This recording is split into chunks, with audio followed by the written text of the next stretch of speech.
Hey guys, welcome back to the channel. I got in a somewhat interesting flashlight to share with you here today. It's coming from ZorKryth and the model is the Champ45. And what makes it kind of interesting is that it has a feature that I've never seen on a flashlight before. So stick around if you want to learn about that feature and all the other details. We'll do a real quick unboxing, go over all the features and specifications. We'll go over the user interface, give you guys some beam shots, and then give some thoughts on it. So first thing I'll say is they send it in this sweet little case. It's some type of polycarbonate, like it is solid. It is a really hard case. It has like these latches on it here, but just overall, yeah, really nice case. You can see the ZorKryth name, and then ours is the Champ45, which this is a 14500 light. They also make a 65, which is an 18650, and then I believe a 35, which is an 18350. My version is aluminum and black. They also make a stainless steel version, a titanium, and a copper. But let's get it opened up here and we'll see how everything is packaged and what all comes with it. So it looks like we have the light itself. I do see some paperwork or something under here. Alright, it looks like we're going to have a user manual. Maybe some spare O-rings and some screws. I assume those screws are probably for the clip. Quickly show you the user manual just in case you ever get this light. If you lose your manual, you can always come back to this video for reference. The print is a little bit small, but still very legible. QR code you can scan to probably join like a Facebook group or something. And this ZorKryth looks like it has a 5-year warranty, which is really good. So this Champ45 comes like in this vacuum sealed bag. Looks like we have to tear up here and then we should be able to get it out. Give you guys some close-ups here before we start going over all the details. Again, this top part here I believe is stainless steel. The pocket clip is stainless steel, but the body is some type of aluminum that's been anodized.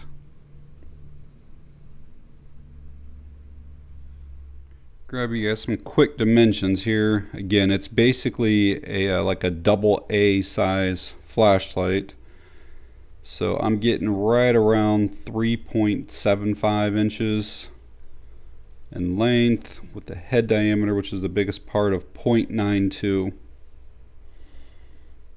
We're looking at a total weight of 3.1 ounces, and I assume that there is a 14500 battery already in it. If that is different, I will let you know. This has a waterproof rating of IP68, an impact resistance rating of 2 meters. It has an orange peel reflector in here. This is the AR tempered glass. It's using a very unique LED. It's something I've never seen before. It's called an XML Color Gen 2. Has this crenulated bezel. Some cuts through here. I don't know if these are heat sinks or not, if they're just for design. But then all of these kind of cuts are like angled. It's just a cool looking light. But one of the very unique features about this light is that it's actually a fidget spinner as well. I don't know if you can see the top just by me kind of moving this around, but this top piece right here is so smooth. It is unreal. Just the slightest little movement, that thing will stay spinning for probably a minute or two, and that was just a light move. It's incredible.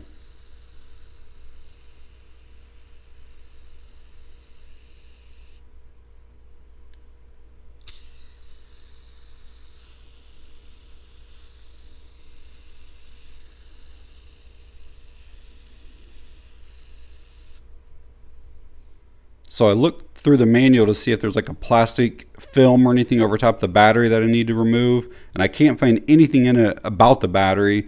So I kind of thought that maybe it was up top, but it looks like that's just our switch and then the spinner. These are serialized. It looks like mine is number 64, but I'm still got to figure out where the battery actually is. So I had to remove the head of the light, and then the battery is in here.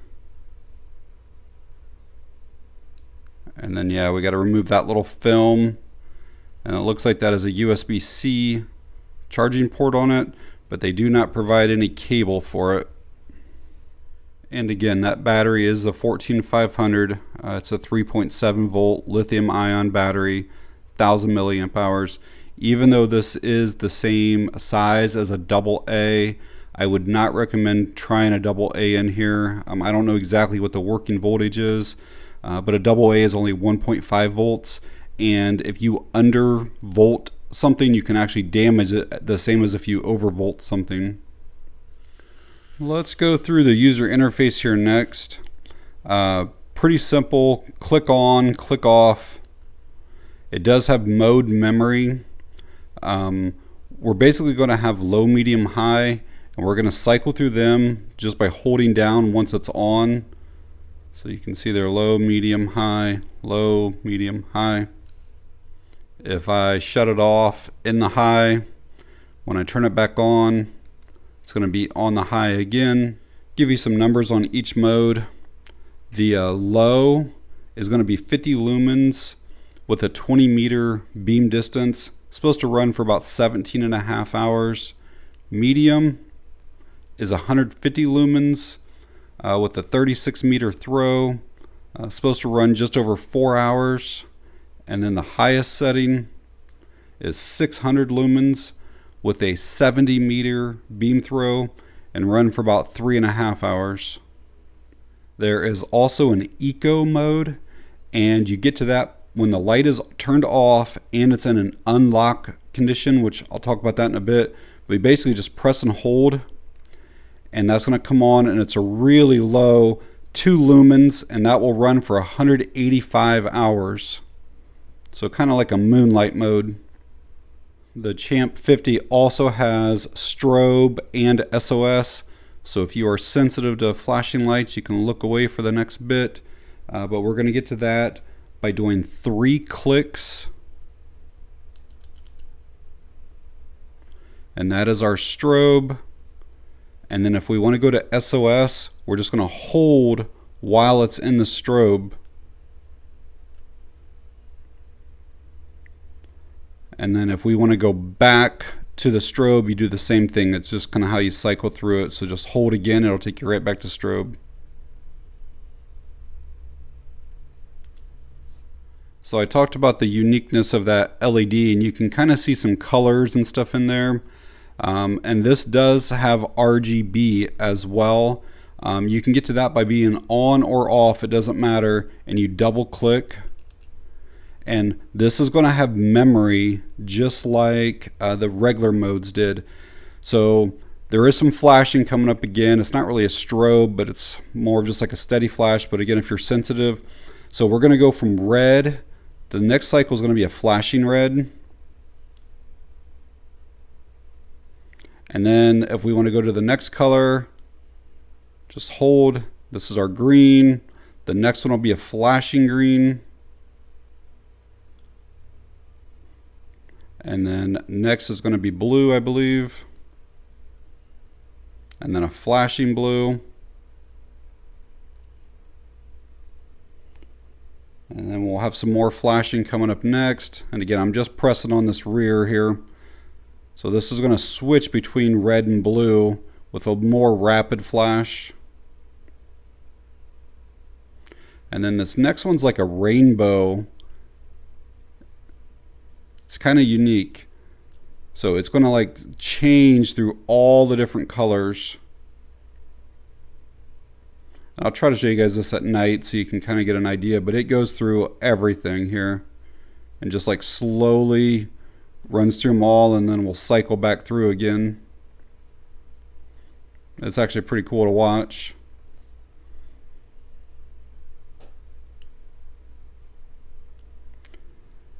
And then this is the last one where it just kind of flashes between red, green, and blue. And then it'll go back to the red. And then so what I'm going to do now is let's take it to green flashing. So there was our red flash, green, green flash. So when I shut this off, and then I wait an hour, a day, a week, whatever, and then I turn it back on to my RGB, I should be in the green flash. So again, mode memory on it. So this rear switch is kind of like recessed or sunk in a little bit and kind of protected from the spinner. So I don't think there's any chance of accidentally turning it on. Plus it takes some force to push that. But just in case you're worried about it, it does have a lockout feature available. And you get to that by pressing this 5 times kind of rapidly. The light will flash to kind of let you know that it entered lockout. And now when you press it, it'll come on, but it's only a momentary on. So there's no way to actually turn it on now. But it will work as long as you're holding the button. When you release it, the light shuts off. And to get back out of that, again, it's 5 presses. Light will flash. And now we're back to our regular modes. I believe that's everything that the light does. So what I'm going to do next is get that battery fully charged up, and then we'll do some beam shots, probably inside and outside. Again, at the highest, it's only 70 meters of throw, so it's not a huge thrower, but we'll still see what the beam looks like. Let's see if we get any type of like charging indicator lights or anything like that on this battery. Yep, we do. So I don't know if that's going to turn green when it's charged or just shut off, but alright guys, we'll run through the different outputs here of this little ZorKryth. I'm going to start off in that like eco mode, that 2 lumens. Probably will not light up the room very well. Yeah, it's kind of even hard to see on the camera there, but you can see it there on my hand. We'll go up to the low next. That's a pretty decent bump in output right there. This will be the medium. Show you the hot spot on the wall over there. And finally the high.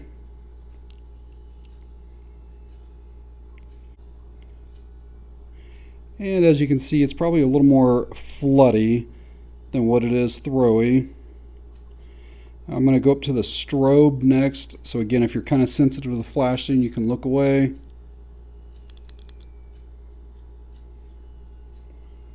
Looks like it's a fairly consistent pattern.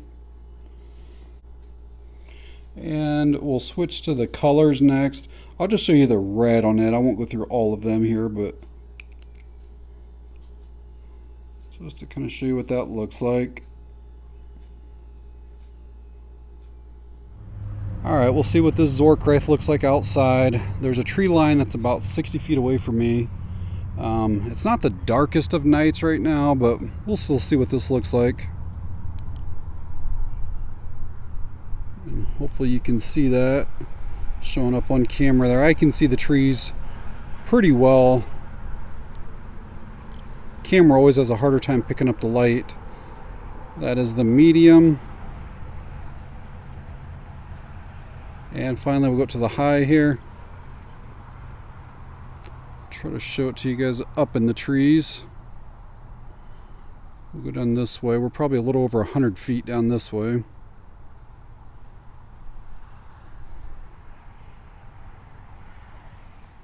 Well, hopefully seeing those beam shots was somewhat beneficial for you guys. I think it has a pretty decent color temperature to it and a really nice combination beam. So I've been carrying and using this Champ45 for just over a week now, and overall I really like it. I've never seen anything like it, so I love the uniqueness of it. I don't know if you guys remember the craze over the fidget spinners maybe 10 years or so ago. But this flashlight brings a lot of the same fun. It has just a really cool look and design to it.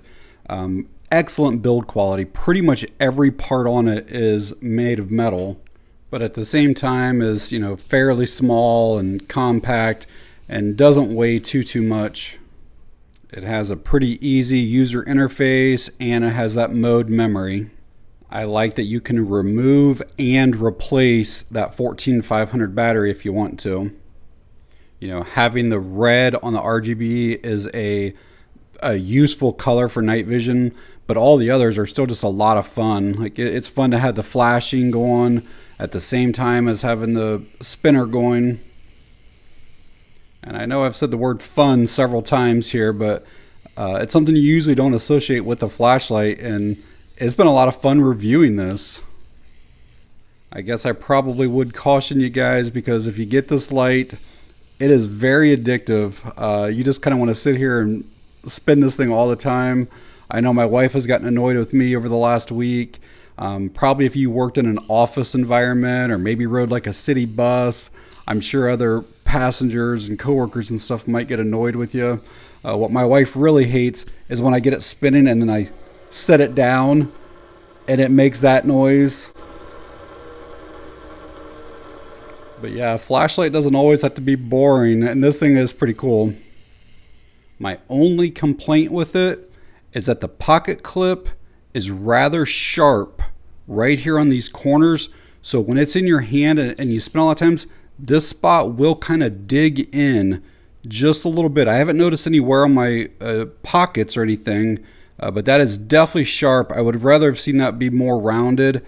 I actually tried installing one of these, but the holes are just not quite the same. This needed to be a little bit wider because that does really kind of dig into your hand. So what I'll probably do is just remove this and maybe take a Dremel just to kind of round off the bottom of this so that you don't have those points right there on those corners. But honestly, that is my only complaint with it. I really like this little flashlight a lot.